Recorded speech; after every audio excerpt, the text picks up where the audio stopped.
Hello, students. Today we're going to talk about evaluating websites. And to evaluate means to make a judgment about.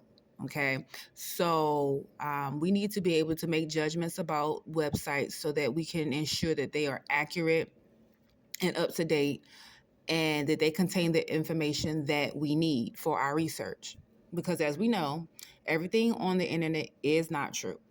So, here are 5 criteria for evaluating websites. So you can evaluate a website by its purpose, for its purpose and audience, for its authority and credibility, accuracy and reliability, currency and timeliness, or objectivity or bias. And we'll talk more about these definitions a little bit later. So, purpose and audience. So, who's their intended audience? Is the website, is it a scholarly website or is it a regular popular website? Is the site trying to sell something, to entertain, or to persuade? And what is the overall purpose of the website? Authority and credibility. Can the author of the site be identified? What are the author's qualifications? Do you think the author has expertise on the subject? And is the site affiliated with a particular organization? To be affiliated with something means, okay, for example, if I have a business and I sell, no, let's just say I am a blogger and I have a blog that talks about all things potatoes, right? French fries and baked potatoes and just anything potato related.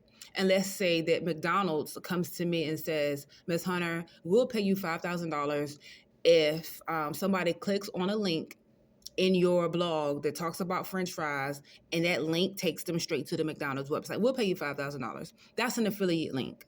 I get paid to promote another business, right? So that would be an affiliate link. Accuracy and reliability. Does the site appear to be well researched? Does the site include the sources of information? Does the site include grammatical, spelling, or typographical errors? And typographical just means the way that the words are printed out on the screen. Printed out on the document. Or do the words look good on paper? Is it, are the margins correct? Do you have some text, here and you have some text way over here and there's no kind of sense of purpose to it. It's just kind of sitting everywhere. And also, how does the site compare to library resources available on the topic?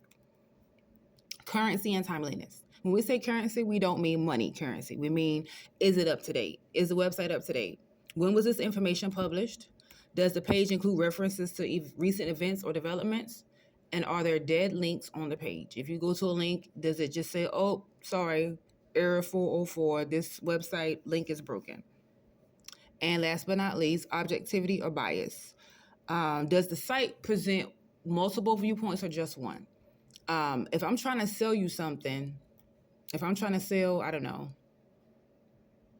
if I'm trying to sell lemonade, I'm not going to tell you the downsides of drinking lemonade, meaning you might get, diabetes from drinking too much lemonade. I'm just going to present the benefits of lemonade. I'm going to present how good the lemonade tastes. So be aware of websites that only have one goal in mind. If you're trying to do research, sometimes those websites can have that one point of view and not give you the full picture. So you need both sides. Find websites that talk about both sides. Does the site present mostly opinions or facts? Can you identify any bias or any one-sidedness or any, they lean more to a particular side than the other? Is the site sponsored by a company or organization? Because generally, if a site is sponsored by a company or organization, they're going to tend to say things and do things in line with what that sponsoring corporation says or how they believe. And if there are advertisements, are those easy to distinguish from the informational content?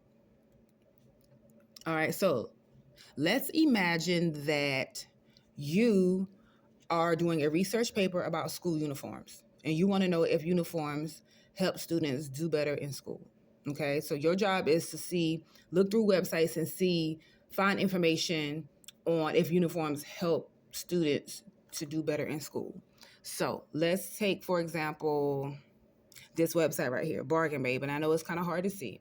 So we go to Bargain Babe, all right? And so Bargain Babe has a website, and she's a mother. And so she's always trying to find deals for other women, which is great, for other mothers, which is great, right? And so she has a blog post, called School Uniforms, the Good, Bad, and the Ugly. And again, our goal is to find out, the goal of our research is to find out if uniforms help students to do better in school. So our purpose and audience for Bargain Babes, her post. Oh, let's see. Give me 1 second. Ooh. All right.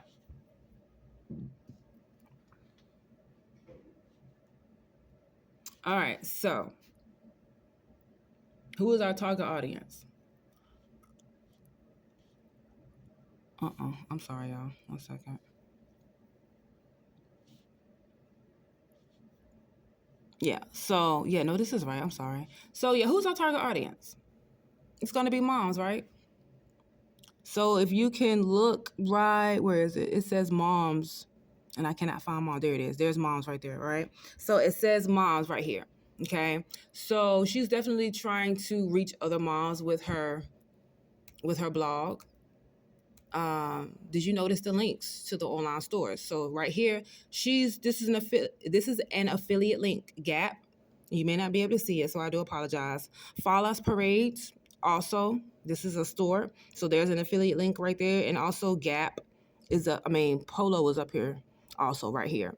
Okay. So then generally sites have notices that say this post contains affiliate links, and there it is right there.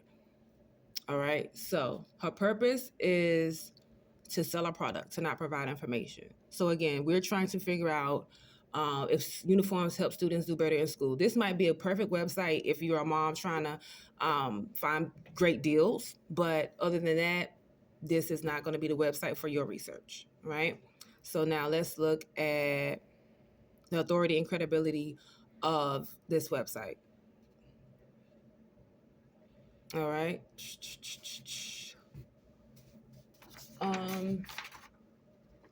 Wait, where's my paper? I'm sorry. All right, so let's look at the authority and credibility right here. So we have Miss Rochelle Romberg. All right, and then let's look at the title of this website, Bargain Babe. I don't know, that doesn't sound very scholarly to me. All right, but if we look at the website, there isn't much information about her. Again, they just have her name, but there's not even a link to her name up here.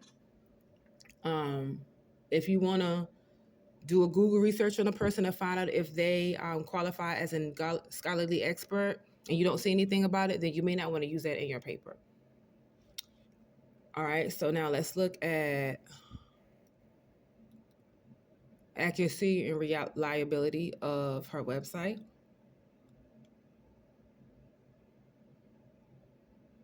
Okay. So we have, in the pros and cons of school uniforms, we have reader Maria says, I love that my kids' public school has uniforms. Makes my life so much easier. Okay. So, I mean, if we had an actual link to the quote, or who is she? Who is Maria? Reader Maria? We don't know who this lady is. She just might be somebody who likes to read the blog because she's a fellow mother. Also look for words like many. That's just kind of a very vague word. Let's get some specific quotes from some definite people, some scholars and some experts. If we don't have anything like that, then we wouldn't consider this a scholarly article to use in our paper. All right, so we're going to keep moving on.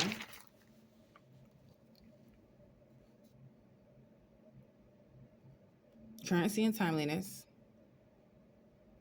All right. So again, this blog post was made in 2016. Okay. That's been a few years. Okay. And then we have objectivity or bias for bargain babe. All right, so it looks like it has multiple viewpoints because it has pros and cons, but it only includes personal opinions. There are no like objective facts, right? There's no statistics.